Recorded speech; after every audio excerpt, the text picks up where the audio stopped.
Hi everyone, this is Paul Casey. Welcome to the Kenpo Minute.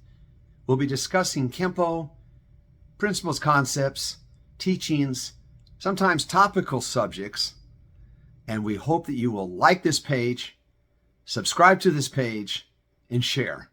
We look forward to seeing you at the Kenpo Minute. Thank you. Hey everyone, this is Paul Casey. I'm continuing my Kenpo Minute with Master Jamie Seabrook Martial Arts Academy. And it's important that we continue on. Earlier, we talked about the mindset. So I'm going to ask Jamie, he told us a little bit about some of the drills and his goals with these students. But I want to understand how you get primal with these guys and inform them or instruct them that when it means time to assess the situation, Parker would say awareness, bad things can happen to you. My second phrase of I watered it down or compressed it down to 3 parts. The second one is planning. That means assessing the environment, range, the conditions, daytime, nighttime, the ground. Okay. Then you have to get into what are you going to use? What kind of weapons they're going to present? And then the final thing for me is execute. Pull the trigger. Don't hesitate. Void yourself of emotion.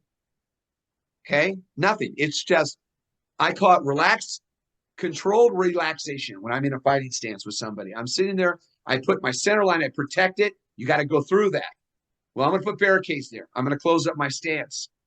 But I'm going to make sure that when you think that's where you have to go, I'm forcing you, I'm framing in a way. I'm framing you to force you out. If I do this, then I'm saying, come here. I will then do what Frank taught me. I will angle off and I will hit and I will combine with it. How do you teach a student to revert to being primal in the moment of truth, not a combat commercial, the moment of truth for life on the street? How do you harvest that? Show us some examples or tell us how you do it. Yeah, well, first I'd say that, again, I like to give analogies, but if you only drive when it's sunny and clear outside, that is the level of exposure that you're used to, right? But if I have 2 daughters right now, one is 20 and one is 18. Wow. I would, yeah, 20 and 8. Yeah. So if I said to my, so if I said to my 20 or 18-year-old, and they've only drive in those conditions, hey, it's a snowstorm, but don't worry, here's the keys to the car, go to it and go for it. The odds of an accident go up a lot because of lack of exposure. Right. So what I try to do in general, Paul, is expose my students to all types of environments. So I'll just give you a few examples. I used to teach for many years out of a place in London, Ontario called the Berkshire Club. It is a massive, massive dojo hall, massive. So if you are a fighter who likes to run, hit and run, you could get away with that. In my home dojo, which is we've converted our garage into a dojo, there's nowhere to run. So for example, when we spar in there, you have less room to be able to, your angling has to be even better because you have shorter surroundings around you on each side of the wall. But I also do things like 2-on-1 fighting, 3-on-1 fighting, 4-on-1 fighting. Now, granted, I don't say to the 3-4, knock the person out, but you're supposed to put the smoke on them. Meaning, I want this person to feel really uncomfortable and have to fight to survive. No, they're not gouging eyes out. They're not biting, but they're getting that constant exposure to pressure and responding to stress. And I think that response to stress is a good thing. Another thing too, Paul, and I think is, to be honest, is one of the areas that I do feel is neglected, is, as you know, for the last 11 and a half years, I've been training in Gracie Jiu-Jitsu. And I haven't done this. A lot of people go, oh, no need to cross-train. But I've done that to enhance my Kenpo. And people, I know the Kenpo philosophy is fight goes to the ground, get the heck up. I agree. But who's more likely to be able to get up? Someone who has Jiu-Jitsu training versus someone who only has a striking background. Like if you're taken to the ground as a striker and the argument is immediately get back up, I would think the odds would be less if you're only a striker and don't have techniques to do if someone is mounted on top of you and trying to smash you with elbows or whatever they're trying to do. So I also have my students fight. The fight can start standing up. It can go to the ground. You can try to prevent it to going to the ground. Let's see how that works out. Sometimes it works, sometimes it doesn't. But if the person gets you to the ground, and I relate this to Kenpo. So if we talk about things like out of range control, within range control, penetration control, manipulation control, what about the range where you're suffocating because that person is putting the extra 85 pounds on you on top of you? If you don't have any good strategies of what to do when you're on the bottom, other than I know what I'll do, I'll bite, I'll hit the ribs, the person on top can do that too. So I do feel like sometimes the strikers that have never tried jujitsu, I do feel, I'm going to be frank because it's your show, I feel like it's a bit of a cop-out to go, I know what I'll do, I'll bite them or I'll just rip their ear off. But the person on top can do that too. It's a street fight. Anything is possible. So I feel like better strategies are needed, and you have to have, and that comes with confidence and exposure. This is something you don't know about me, Paul. I'm not a great swimmer. I can jump in the ocean and I can swim and I'm not scared.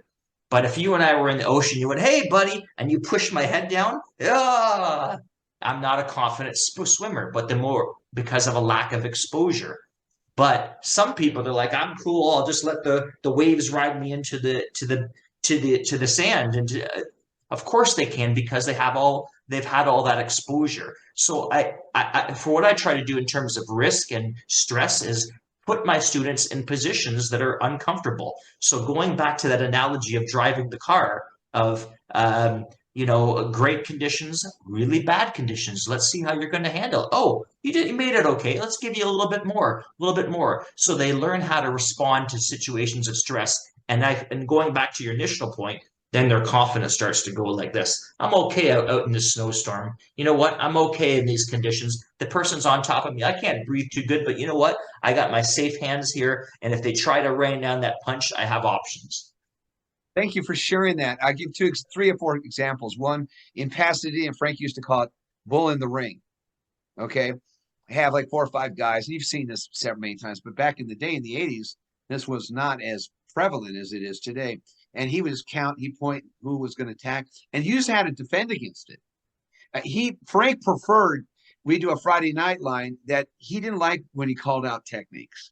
I'm giving you the question so you already know the answer. And what is that? How's that? You just that's not challenging. The hardest thing challenging was that the person that you were going against, did they execute the attack correctly? You know, how many times were you in a line and all of a sudden 5 swords and all of a sudden the guy throws a straight punch?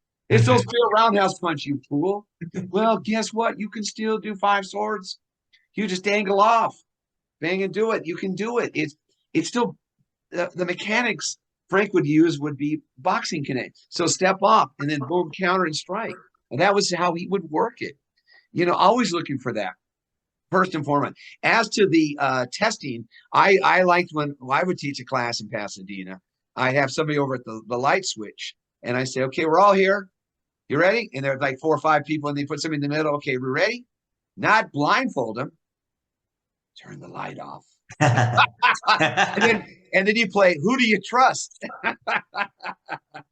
Because all of a sudden, you're in a very uncomfortable situation, darkness, because you rely only on these senses. You're not really relying on this and sense of it, and you're going to get struck. But once he's in position, he's in your range, and you're out of range, in range, penetration, manipulation. Obviously, you can start manipulating and using that to your advantage. So I think that's important, and it desensitizes the fear part. Fear, like I said, in here. If you ain't right here, you can't get in that ring. And I think that's it. The other factor I think is really important as you talk about is groundwork. Now, you've had the fortune to study 11 years in jiu-jitsu, the Gracie system, and I understand that. But I don't think you have to spend 11 years in that. I think you need to spend quality time with an instructor of your caliber to say, if you are placed in a situation where you're on the ground, how do I get out of a mount, a guard, things like that? How do I get past that immediately so I can get away? Okay. Now, if you watch MMA, like you were talking about, we're not seeing the ground fighting not as prevalent because why? The guys upright are just saying, hey, I ain't going down there. I'm not going down that rabbit hole because that's your strength. and then they get back up. The key factor is if you can take out his foundation, he's on the ground and you just walk away if you have to. Mhm. If you go to the ground, there's three scenarios. One, if you're not prepared, you're going to be very uncomfortable like a fish out of water. Two, you've given your opponent another opponent to attack you. That's the ground. The ground and the other guy are at you. And three, he maybe is a ground fighter. And boy, you're in a real bad situation because the last thing you have is that, only a few seconds of not having air and you pass out and you die. Mhm. Is that really what you want? Maybe you're better off just giving him the wallet and let him walk away. But a lot of martial artists don't do that. So anyway, I think that's really important factors. I think the other thing that we addressed once before is the transition between an erect posture and a prone position. And we don't do that very well. It's not because we don't know how, we just haven't been taught. And it's been sort of a part of our background as jiu-jitsu background that we need to address that. And I think a guy like you can help that. I said this once before, Frank Trejo, and I'll leave it there. Frank always ended his sentences in Kenpo with a takedown and then hover above the individual. He had the advantage over the opponent because he was above him, and he would either hit him with a punch or he would drop down and stomp him with a kick. Now, Mr. Parker, in the last few years of his life, he used to do that, takedowns, and he could do that. But as he got older, his legs were not as strong. He had problems with that, and thus he would just stomp you. And that's where a lot of the stomping techniques come in there. When you do dance of death or you do leap of death, you can pick your, anything that does some kind of takedown, and you got him on the ground and you're stomping and beating him. You're in an advantage point of strength. You can also run away. If you body slam the guy down, he lands on his face, he's probably less likely to get up unless he's just a sick individual. So I think it's really important. So we've got that addressed. Now let's go into the stages. How do you feel about the commercial karate versus the entertainment karate? The John Wick, the Bruce Lee, the guys whipping the nunchucks and the guys with the guns. I think all those could be a part of your training. You should be introduced to those kind of things, but that should not be your strength. It should be just your ability to deal with if you're driving the car and it's snowing and you get a flat tire. What do? You don't panic. If you're driving the car and there's a pothole and you hit it and you blow a tire, you understand it. What are your thoughts on cross training and bringing a little more into your vocabulary? Well, to address the first point, Paul, about the Hollywood eyes in the sport, some people choose to compete in sport martial arts, and I think sometimes it can have an advantage. Like I think sometimes people will say, "Sport's useless. I don't do sport," and then those same people often get criticized outside, going, "That's because you can't do it." So I'm going to say this honestly and humbly. In the 1990s and throughout the early 21st century, I competed and I went and I did it more to test myself. So that could be forms, competition, weapons, and sparring. I know we're in a rule game where you're playing tag and you're trying to outscore the person if it's up to 3 or 5. I get it. But it just kind of kept me on my toes. And the one good thing about competition in a tournament setting is that when I prepared for a tournament, I was still doing prep work, not necessarily stuff for the street, but prepping me to get in better physical shape, better mental shape, how to have the psychological edge and maintain that. So I don't want to completely downplay sport, but I think that for me, my number one focus is street self-defense because I feel like overemphasis on sport, this is my opinion, leads to watered down martial arts. And I'll tell you why. Because you can go into many martial arts schools where, and I'm just going to say this, Johnny or Susie has won 4 times in the entire state or where we live in the entire province, and they're a 4-time provincial or state champion, but they're fighting people of their same age with okay caliber, that are 12 years old. And then all of a sudden that person is a 3rd-degree black belt wearing an Ed Parker patch. This is me speaking, Paul. I struggle with that. I struggle with handing down belts like candy based on success in tournaments. So for me, it's like if martial arts is martial is militaristic like or warlike, that gets lost when the focus gets on sport. And that's why, unfortunately, sometimes people who are not American Kenpo, that are not Ed Parker system, they can watch things and go, you know what? It's okay for me, but I'm not seeing the street application. And I think that is because some people have branched and made sport almost predominantly, if not at all, their main focus. And that's kind of their selling point. But for me, I don't care. Like with my oldest daughter, Morgan, I'm saying this honestly, I would put her in a tournament to kind of, here, Morgan, you get this exposure. And honestly and humbly, Paul, she'd win first. And then I say, you're not competing again for a long time. Dad, I won first. What do you expect? Because I don't want your focus to be specifically sport. That was a good little test.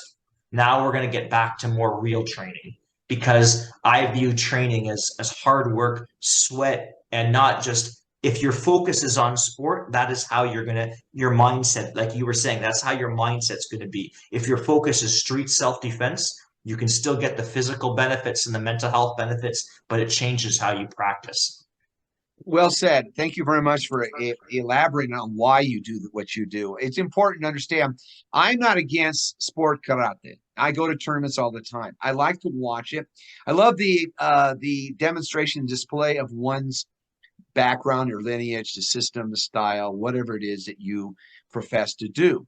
But it is just one facet of your life. So the problem with sometimes with sport is you get there's injuries that ensue because why? You're mixing up with some people and it gets heated. And there are officials there to help you, but sometimes that doesn't work. I've seen many times as the practitioner is older, becoming more of a senior. I still look good though. Senior, we are more subject or susceptible to injuries. And I can't tell you how many times I've watched somebody do something and all of a sudden they blow out the ligaments in their knee, like you would have say, a skiing accident, or they dislocate or they break something. As we get older, it takes longer for us to heal. So we have to be a little more savvy on what we do. Okay. Now, if you want to compete in there, like I said, Trejo would always let us get on the mat and he wanted to see us mix it up and feel it. But you need to experience it as well as give it out. Anybody that just spends time on focus mitts or heavy bags, they're not getting any feedback. That's just, that's just one it's one side of the coin. And the students I work with privately, we have 3 areas that I train them on. I do the heavy bag so that they can hit a 150, 200-pound bag and make it move. And that takes a lot of effort, of proper body mechanics, alignment, and the systematic sequence of motion that has to be there. You solidify your base.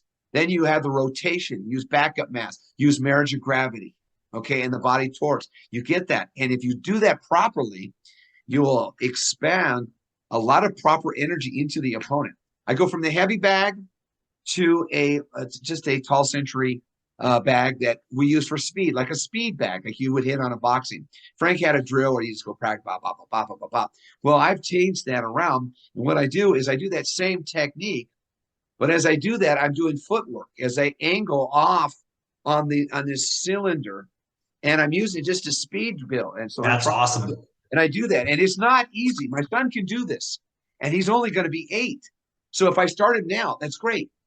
The final thing is I take him to Century Bob, the perfect weapon, as they call it. And what I can do there is then you have actual targets that you can focus on: the face, the midsection, the groin. You can hit that, and you can use that, and you can work your drills. And I look at everything as an examination of sequence motion, but you have to free flow.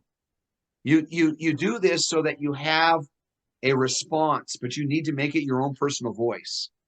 So that's important. So that's my suggestion for the person that's watching there. You have to vary it. And competition publicly is great, but don't let that be the be all do all. It's not. When you claim to be I've won 100 matches in a row. I'm the world champion in 20 different. Okay. But what happens when you walk on the street and some thug takes a stick and hits you in the back of the head and you land on the ground and you bleed out? Yeah. Because Agreed. why? You have this false sense that there's officials there. There's rules. There's none. That's why Parker was, he came up with the 8 considerations, which I've boiled down to 3. Awareness, bad things happen. Have you trained for that? Are you looking? Is your instinct up? Did you remove your keys before you got out? Did you park in a bad place? Is it snowing and you're not really a snow driver? Maybe I'll take it another day. So I thank you. So let's end with that. So Master Seabrook, thank you very much for this input. And if people want to get a hold of you, how do they reach you?